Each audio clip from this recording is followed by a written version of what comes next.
السلام علیکم ورحمۃ اللہ وبرکاتہ۔ ناظرین کیسے ہیں آپ لوگ؟ امید کرتی ہوں خیریت سے ہوں گے۔ رب اشرح لی صدری ویسر لی امری واحلل عقدۃ من لسانی یفقہوا قولی۔ ناظرین جیسا کہ ہم نے لاسٹ ٹائم آپ کو پروٹیکشن کی کچھ صورتیں بتائی تھیں اور ان کو ایکسپلین بھی کیا تھا، تو آج میں سورۃ الناس کا ایکسپلین کروں گی، اور اللہ تعالیٰ کا یہ ہمارے اوپر بہت بڑا رحم اور کرم ہے کہ اس نے ہمیں دعائیں سکھائی ہیں کہ انسان کو کچھ شر نظر آتے ہیں جیسے کہ آپ جانتے ہیں، اور کچھ شر نظر نہیں آتے ہیں۔ مثلا رات کا اندھیرا نظر آتا ہے، ہمیں بعض جسمانی تکلیفیں نظر آتی ہیں، کیونکہ وہ سامنے سے دکھائی دیتی ہیں، اور کچھ شر اور تکلیفیں ایسی ہوتی ہیں جو ہم کو نظر ہی نہیں آتی ناظرین، اور وہ چھپی ہوئی ہوتی ہیں۔ ظاہری چیزوں سے بچنا آسان ہو جاتا ہے ہمارا اسی لیے، لیکن جو نظر نہیں آتی اور ان میں شر ہوتا ہے جو ہمیں نظر نہیں آتی اور ہمیں سمجھ نہیں آتا، اس سے بچنا بہت مشکل ہو جاتا ہے، اور ایسی نظر نہ آنے والی تکلیفوں اور شر اور برائی سے انسان جو ہے وہ غافل ہو جاتا ہے۔ لیکن اللہ تعالیٰ نے ہمیں ان کھلے اور چھپے شر سے بچنے کے لیے دعائیں سکھائی ہیں، اور اس نے ہمیں بچنے کا طریقہ بھی بتایا ناظرین، اور ہوشیار بھی کر دیا مختلف صفات کا ذکر کر کے، رب الناس ملک الناس۔ اور ایک بہت بڑے دشمن سے بچنے کی بات بھی کہی، اور وہ دشمن کون ہے؟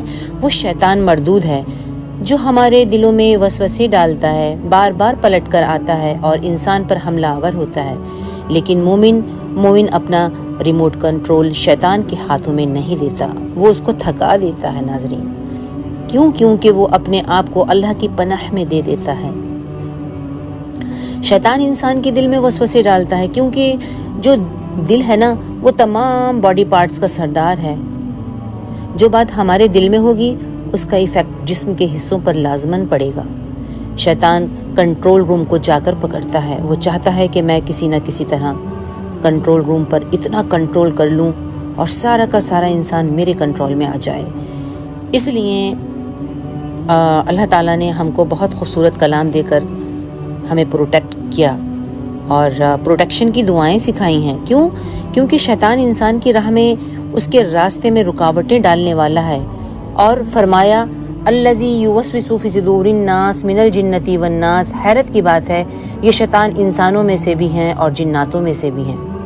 ایک وہ شیطان ہے جن کو ہماری آنکھیں دیکھتی ہیں، اور دوسری طرف وہ ہیں جو شیطان کے چیلے ہوتے ہیں اور شیطان کے مددگار بھی ہوتے ہیں، اور اسی قسم کا کام کرتے ہوتے ہیں، جن کو ہماری نگاہیں دیکھ تو پاتی ہیں مگر اپنی بصیرت سے ان کو نہیں دیکھ پاتی کہ وہ ہم کو کون سی راہ پر لگا رہے ہیں۔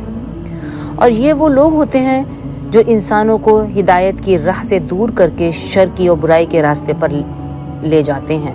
اللہ تعالیٰ نے قرآن کی عین میں یہ دعائیں رکھی ہیں، اے اللہ تو ہمیں فساد، فتنے، نقصان سے محفوظ رکھے اور سیدھے راستے پر چلنے کی توفیق عطا فرمائے، اور اس کے راستے پر چلتے اللہ تعالیٰ سے ہم جا ملیں۔ آمین یا رب العالمین۔